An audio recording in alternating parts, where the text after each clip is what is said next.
mais informações de como colaborar com a divulgação do Espiritismo através do Clube Amigos da Boa Nova. Para participar, ligue para 0800 12 18 38. No programa de hoje estou com a doutora Irvênia Prada, médica veterinária e professora da USP, falando sobre a mediunidade dos animais. Bom, doutora Irvênia, dizem que os animais, também eles pressentem quando algum fato está para acontecer na família, até mesmo um desencarne, Como que isso acontece? Olha, a própria ciência está se interessando muito por esse aspecto, que os animais têm demonstrado. Eu tive mesmo um caso de uma aluna de pós-graduação, ela foi nos Estados Unidos e ela tinha sofrido um acidente, estava com a perna operada e com pino. E ela foi assistir uma apresentação de golfinho. E ela se sentou bem à frente, então diz que um dos golfinhos vinha e ficava assim na frente dela, a ponto do instrutor vir perguntar-lhe se ela tinha algum problema de saúde.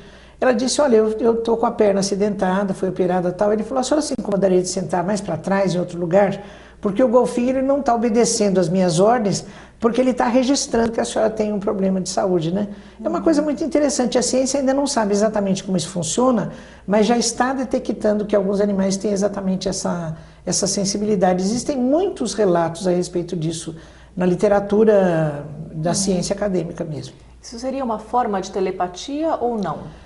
Eu não sei se é uma forma de telepatia ou se é uma sensibilidade deles em perceberem vibratoriamente o desequilíbrio que acontece numa pessoa que está doente ou que tem algum problema de saúde, E no caso de desencarne, a gente vê que ou alguma doença mais séria, a gente vê que alguns animais eles tendem a ficar ou mais perto ou acabam se afastando, daquela pessoa, daquele ser familiar, Também seria o mesmo processo?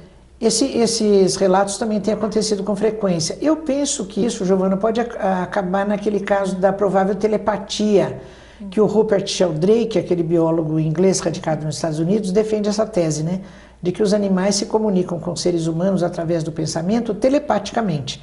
Esse foi o tema da tese de doutorado dele e a tese foi aprovada.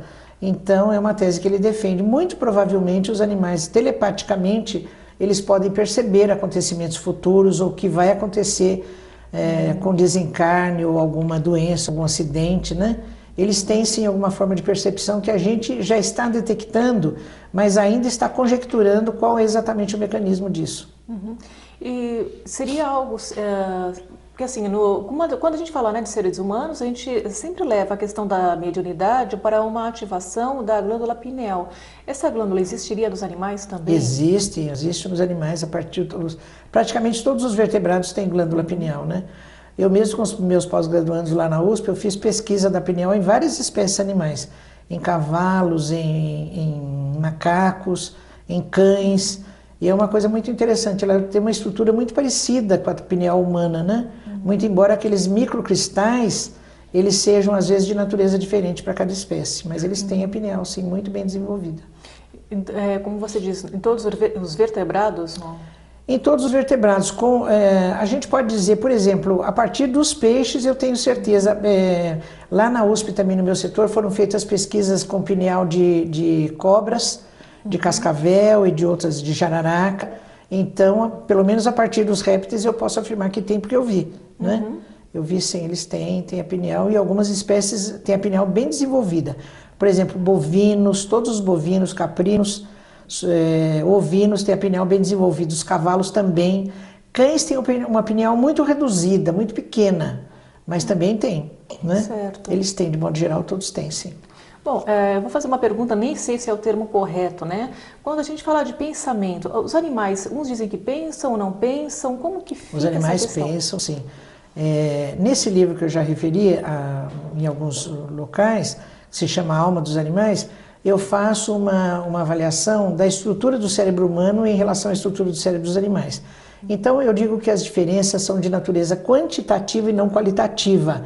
É como se cada neurônio fosse um daqueles tijolinhos que a gente compra os joguinhos para as crianças. Então, com esses tijolinhos, você pode construir uma casa pequena, uma casa média ou um grande castelo, Então, o próprio cérebro dos animais, ele é estruturado para nós imaginarmos ou deduzirmos que eles pensam sim. E André Luiz, no livro Mecanismos da Mediunidade, capítulo 4, quando ele fala a respeito do pensamento das criaturas, ele diz assim: O pensamento ainda é matéria, matéria mental, que se transmite em raios ultra super curtos na angelitude, em ondas médias, longas e curtas no ser humano e em ondas fragmentárias nos animais. Então ele está afirmando nesse capítulo que os animais pensam sim e que a emissão do seu pensamento é em ondas fragmentárias. O que seriam essas ondas fragmentais? Olha, no livro que eu escrevi, A Questão Espiritual dos Animais, eu declaro que eu ainda não captei exatamente qual é o significado disso. Eu penso, Giovana, que esteja relacionado à consciência da lei de causa e efeito. À medida que os animais, no seu processo evolutivo, ele vai conseguindo relacionar causa e efeito, eu penso que o seu pensamento contínuo já se manifesta de maneira mais contínua, né? Como existem milhões de espécies animais, eu penso que isso deve variar nos grupos de animais ou nas diferentes espécies animais. Penso até que animais como os chamados hominoides, que é o caso dos chimpanzés, dos gorilas, dos siamancos e talvez dos golfinhos, eles já possam ter lampejos de pensamento contínuo, né? Mas é uma suposição por enquanto. Mas bem interessante. É. Bom, doutora Irvine, a gente vai fazer mais uma breve Pois pausa. não. Voltamos já já.